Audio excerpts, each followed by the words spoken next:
Good evening friends, today I am here with a fresh new opportunity. ये जो vacancy होने वाली है, ये जो वीडियो है ये उन लोगों के लिए है जिनने ग्रेजुएशन कंप्लीट कर ली है, जिनने या फिर पोस्ट ग्रेजुएशन किया है, या फिर वो CA CMA या फिर CS है। अगर वो आप फ्रेशर हैं या एक्सपीरियंस्ड हैं तो भी आप इसमें अप्लाई कर सकते हैं, या फिर अगर आप इंजीनियर बैकग्राउंड से हैं या फिर कॉमर्स या फिर आर्ट्स स्ट्रीम कोई भी बैकग्राउंड से आपने ग्रेजुएशन की है तो आप इसमें अप्लाई कर सकते हैं। इस चैनल पे बहुत ही सारी वीडियोस आती रहती हैं जॉब से रिलेटेड, सो मेक श्योर कि आप इस चैनल को सब्सक्राइब जरूर करें एंड बेल आइकन को दबाएं सो दैट आपको कोई भी नोटिफिकेशन मिस ना हो। अगर काम का है तो भी आप इसको अपने फ्रेंड्स के साथ जरूर शेयर करें सो दैट जो जॉब के लिए सर्च कर रहे हो उनके लिए बेनिफिशियल हो। हाँ, ये स्टार्ट करते हैं। आज हम जो वैकेंसी देखने वाले हैं वो नेशनल हाउसिंग बोर्ड बैंक की है। नेशनल हाउसिंग बैंक की बात करें तो नेशनल हाउसिंग बैंक एक regulatory authority of ministry of finance के अंदर रेगुलेशन का काम करती है। इसका जो हेड ऑफिस है ये न्यू दिल्ली में है। आज हम जिस नोटिफिकेशन की बात करते हैं, इसका वैसे तो लास्ट डेट 30 दिसंबर थी, लेकिन उसके बाद ये डेट एक्सटेंड होते होते 17 जनवरी हो गई है। और अगर आप इसमें इंटरेस्टेड हैं और एलिजिबल हैं तो जल्दी अप्लाई करें सो दैट बाद में कोई भी क्वेरी हो तो वो जल्दी से रिजॉल्व करके उसमें अप्लाई कर पाए और बाद में कोई एरर ना आए। तो एक ये जॉब नोटिफिकेशन हम देखने वाले हैं, इसमें ज़रूरी नहीं है कि आप एक्सपीरियंस्ड हो, आप फ्रेशर हो तो भी अप्लाई कर सकते हैं, आप ग्रेजुएट हो तो भी आप इसमें अप्लाई कर सकते हैं, अगर आप कॉमर्स या फिर आर्ट या फिर इंजीनियरिंग बैकग्राउंड से हो तो भी आप इसमें अप्लाई कर सकते हैं। सबसे पहले हम वीडियो में ये देखेंगे कि इसका क्वालिफिकेशन की एलिजिबिलिटी क्या होगी और रिक्रूटमेंट का क्राइटेरिया क्या होगा, रजिस्ट्रेशन कैसे होगा एंड इसकी CTC क्या होगी। उसके बाद हम ये देखेंगे कि इसके हमें डिटेल्स कहाँ पे मिलेंगी और ये डिटेल्ड नोटिफिकेशन हम कहाँ से एक्सेस कर सकते हैं। थर्डली हम ये देखेंगे कि हमें इसके लिए अप्लाई कैसे करना है। ये जो PDF फाइल है इसमें 33 पेजेस हैं एंड इसमें से हम इंपॉर्टेंट पॉइंट्स डिस्कस करेंगे and I will give the link of this PDF so that you can also go through that. इसकी जो स्टार्टिंग की डेट थी वो 1 दिसंबर थी। हम अभी नोटिफिकेशन भी देखेंगे। सबसे पहले ये जो पोस्ट आई हुई है इसमें 3 पोस्ट है मेनली। सबसे पहले assistant manager, second is deputy manager and third is regional manager. And तीनों की क्वालिफिकेशन एलिजिबिलिटी अलग अलग है और तीनों की पे स्केल भी अलग अलग है। इसका जो रिक्रूटमेंट का क्राइटेरिया होने वाला है वो सबसे पहले तो एक रिटन टेस्ट होगा, ऑनलाइन होगा, जो कि उसके बाद उसके शॉर्टलिस्टेड कैंडिडेट को इंटरव्यू के लिए बुलाया जाएगा। जो मोड ऑफ एप्लीकेशन होने वाला है वो ऑनलाइन ही होगा, ऑफलाइन कुछ भी आपको नहीं करना है। और ऑनलाइन का एप्लीकेशन कैसे करना है वो अभी हम देखेंगे। जो इंपॉर्टेंट डेट्स हैं वो 1 दिसंबर से चालू हुआ था एंड लास्ट डेट है 17 जनवरी। और इसका जो एग्जामिनेशन की डेट्स होंगी वो एग्जाम के 10 दिन पहले बताई जाएंगी। अगर आप लोग इसमें रजिस्ट्रेशन करते हैं तो आपको ईमेल के थ्रू डेट्स मेल कर दी जाएंगी और आप इनकी जो वेबसाइट, ऑफिशियल वेबसाइट, उसमें भी जाकर चेक कर सकते हैं। सबसे पहले तो ये जो एग्जाम होगा वो 2 फेज में होगा। पहला phase will be online exam and second phase will be interview. So सबसे पहले स्केल 1 और स्केल 2 का जो ऑनलाइन एग्जामिनेशन होगा, स्केल 1 एंड स्केल 2 मतलब assistant manager and deputy manager. तो सबसे पहले Jan-Feb में आपका ऑनलाइन एग्जामिनेशन होगा, उसके बाद रिजल्ट आएगा फरवरी या मार्च में। उसके बाद आप एडमिट कार्ड डाउनलोड कर सकते हैं मार्च या अप्रैल में, और फिर उसका आपका जो इंटरव्यू कंडक्ट होगा वो भी मार्च या अप्रैल में ही हो जाएगा। और आपका जो फाइनल रिजल्ट पता चलेगा वो आपको अप्रैल या मई में आपको फाइनल रिजल्ट पता चल जाएगा कि आप सेलेक्ट हुए हैं या नहीं हुए। उसके बाद नंबर ऑफ वैकेंसीज की बात करें तो सबसे पहले तो नंबर ऑफ वैकेंसीज 14 थी, उसके बाद ये चेंज होके इंक्रीज होके 16 हो गई थी। यहाँ पे रिजर्वेशंस का भी कुछ डिटेल्स दी हुई हैं। अगर आप रिजर्वेशन के क्राइटेरिया में आते हैं तो आप इसका गो थ्रू कर सकते हैं। नेक्स्ट जो इम्पोर्टेंट डिटेल है वो इसकी एलिजिबिलिटी क्या है। तो सबसे पहले इंडियन सिटीजन होना चाहिए जो भी इसमें अप्लाई कर रहा है। उसके बाद जो 3 पोस्ट दी हुई हैं उसके लिए अलग अलग एज की एलिजिबिलिटी है। Minimum age and maximum age यहाँ पे मेंशन्ड है। आप मिनिमम एज आपकी 21 ईयर्स होना चाहिए for the purpose of assistant manager. Next इसमें भी इस एज क्राइटेरिया में भी कुछ रिलैक्सेशन है अगर आप रिजर्वेशन कैटेगरी में आते हैं तो। उसके बाद हम एजुकेशनल क्वालिफिकेशन की बात करें तो सबसे पहले तो हमें ये ध्यान में रखना होगा कि हमें जो भी एजुकेशनल क्वालिफिकेशन देखना है वो 1 दिसंबर को देखना है। तो अगर 1 दिसंबर के बाद अगर आप ग्रेजुएट हुए हैं और पोस्ट ग्रेजुएट हुए हैं तो आप इसमें अप्लाई नहीं कर सकते, बिकॉज आपकी एलिजिबिलिटी क्राइटेरिया आपको देखना है 1 दिसंबर को। जो फर्स्ट पोस्ट है वो असिस्टेंट मैनेजर की है। उसमें कोई भी बैचलर, कोई भी पर्सन जिसने बैचलर डिग्री है, जिसके पास मास्टर डिग्री है, बट उसके पास 60% मार्क्स के साथ वो पास हुआ हो तो वो उसमें अप्लाई कर सकता है।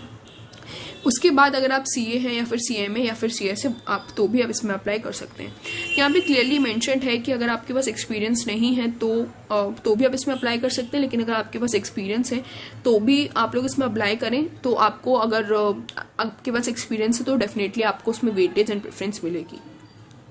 उसके बाद यहाँ पे क्लियरली मेंशन है कि अगर जो भी आपकी मार्कशीट है उसमें जो डेट होनी चाहिए पास वाली वो होनी चाहिए 1/12/2021 के पहले की।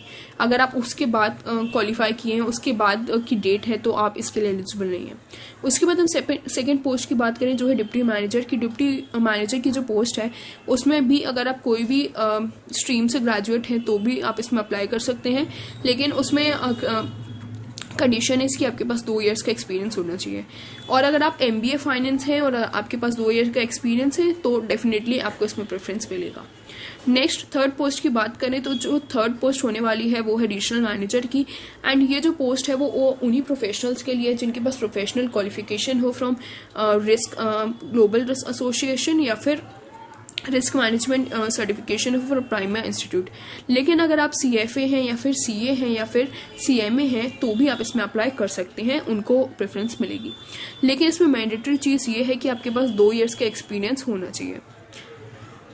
नेक्स्ट हम कुछ यहाँ पे कुछ क्राइटेरिया दिया हुआ है असिस्टेंट मैनेजर के लिए। तो एरिया में सबसे पहले अगर हम इंपॉर्टेंट चीज़ें डिस्कस करें तो इन्हें यहाँ पे डेफिनेशन दी हुई है कि यूनिवर्सिटी और इंस्टीट्यूशन को की डेफिनेशन क्या होगी उनके अकॉर्डिंग, जिससे आपको ग्रेजुएशन या पोस्ट ग्रेजुएट होना चाहिए।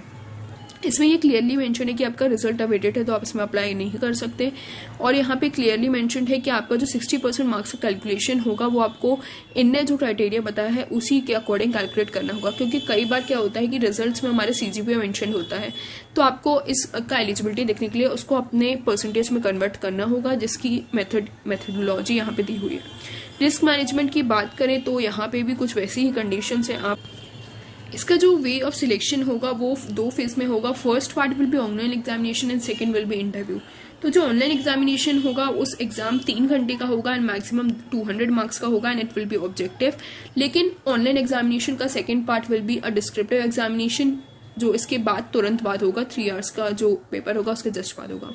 जो 3 आवर्स का पेपर होगा उसमें 4 सेक्शन होंगे, reasoning, general aptitude, general awareness जिसमें कि इकोनॉमी एंड बैंकिंग के क्वेश्चंस एंड कंप्यूटर नॉलेज के क्वेश्चंस ज़्यादा रहेंगे, English language and quantitative aptitude. Quantitative aptitude में भी डेटा एनालिसिस एंड इंटरप्रिटेशन पे ज़्यादा फोकस रहेगा। ये जो 4 सेक्शन है ये ऑब्जेक्टिव हैं एंड इसका टाइम यहाँ पे दिया हुआ है। उसके बाद जो सेकंड पार्ट होगा ऑनलाइन टेस्ट का, that will be a descriptive examination जो इंग्लिश लैंग्वेज का होगा एंड जिसमें जो नंबर ऑफ मैक्सिमम मार्क्स होंगे दैट विल बी 25। जो डिस्क्रिप्टिव पेपर होगा वो इंग्लिश लैंग्वेज में ही होगा एंड इसमें कोई लैंग्वेज का ऑप्शन नहीं होगा। टेस्ट जो होगा वो 30 मिनट्स का होगा and it will consist of letter writing and essay. तो इसमें कैंडिडेट को एक कोई भी टॉपिक कुछ टॉपिक दिया जाएगा एंड आई थिंक उसी के बेसिस पे उनको लिखना होगा। उसके बाद हम बात करें तो नेगेटिव मार्किंग की। नेगेटिव मार्किंग जो होगी वो 0.25% होगी, मतलब 1/4 अगर आप कोई भी रॉन्ग आंसर देते हैं तो। उसके बाद यहाँ पे दिया हुआ है कि इस कोर्स में नॉर्मलाइजेशन किया जाएगा for the purpose of calculation. Cut off examination की बात करें तो जो डिस्क्रिप्टिव टेस्ट है वो सिर्फ क्वालिफाइंग इन नेचर होगा एंड उसको टोटल स्कोर में नहीं किया जाएगा ऐड। तो अगर हम इसका बेसिक स्ट्रक्चर समझे तो जो ऑब्जेक्टिव टेस्ट होगा उसका जो 4 सेक्शन होंगे उसके मार्क्स प्लस इंटरव्यू के मार्क्स को ऐड करके देखा जाएगा कि आपके टोटल कितने मार्क्स आ रहे हैं एंड देन उसके बेसिस पे आपका सिलेक्शन होगा। लेकिन जो डिस्क्रिप्टिव टेस्ट होगा उसके मार्क्स आपके नहीं जोड़े जाएंगे टोटल मार्क्स में, ये सिर्फ आपको शॉर्टलिस्टिंग करने के लिए लिया जाएगा। उसके बाद इंटरव्यू की बात करें तो इंटरव्यू में भी यहाँ डिटेल्स दी हुई है कि द मेरिट वाइज लिस्ट बनाई जाएगी, जो मेरिट लिस्ट में शॉर्टलिस्ट होगा उन्हीं को आगे जाने का मौका दिया जाएगा। यहाँ पे वेटेज जो दिया हुआ है ऑनलाइन एग्जामिनेशन और इंटरव्यू का वो 80-20 है, मतलब 80% weightage is for online examination and 20% weightage is for the interview. Next manager के लिए भी सिमिलर वे है, उसमें भी 2 पार्ट में होगा, that will be online and interview. उसकी डिटेल्स भी सेम वे में होंगी। और यहाँ पे दिया हुआ है कि एडमिट कार्ड पे आपके date and session of the examination दिया जाएगा, क्योंकि जनरली ऑनलाइन सेंटर्स इसके डेजिग्नेटेड सेंटर्स में ही इसके एग्जाम होते हैं और आपको फोटो आइडेंटिटी कार्ड कैरी करना होगा। उसके बाद जो रीजनल मैनेजर की पोस्ट है उसके लिए भी शॉर्टलिस्टिंग क्राइटेरिया सेम ही है। उसके बाद यहाँ पे एक डॉक्यूमेंट की लिस्ट दी हुई है जो आप लोग को प्रिपेयर करके रख लेनी पड़ेगी पहले for the purpose of interview. अगर आप लोग शॉर्टलिस्ट होते हैं और इंटरव्यू में जाते हैं देन आपके पास ये डॉक्यूमेंट ज़रूर होने चाहिए। हम इसकी रिम्यूनरेशन की बात करें तो असिस्टेंट मैनेजर की जो रिम्यूनरेशन होगी वो 60,000 होगी। Deputy manager will be in the scale of 79,621 that is approx 80,000। And additional manager की जो पे स्केल होगी वो 1,26,954 पर मंथ होगी। ये जो रिम्यूनरेशन बताई गई है that is excluding some benefits like accommodation मिलेगा, उसके बाद reimbursement of expenses for medical hospitalisation etcetera, telephone bills, residential furnishing, conveyance allowance वगैरह भी मिलेगा इसके साथ। तो मतलब ये जो बेसिक पे बताई गई है दिस इज बेसिक एंड इसके अलावा भी बहुत सारे पर्क्स मिलेंगे। उसके बाद यहाँ पे इन्हें ये प्रोबेशन पीरियड बताया। प्रोबेशन पीरियड असिस्टेंट मैनेजर का 2 years होगा, डिप्टी मैनेजर का 1 year होगा and that will B extendable at the description of the bank. उसके बाद इन्हें जॉब पोस्टिंग की कोई लोकेशन नहीं बताई हुई है। उन्होंने बोला है कि उन लोग के ऑफिस जो हैं ऑल ओवर द कंट्री वो कहीं पे भी उनको पोस्ट कर सकते हैं। एप्लीकेशन फीस की बात करें तो एप्लीकेशन फीस जनरल कैटेगरी के लिए 850 प्लस GST है एंड रिजर्व कैटेगरी के लिए 175 प्लस GST। ये जो फीस होगी नॉन रिफंडेबल होगी। यहाँ पे ऑनलाइन एग्जामिनेशन सेंटर्स के कुछ सेंटर्स दिए गए हैं।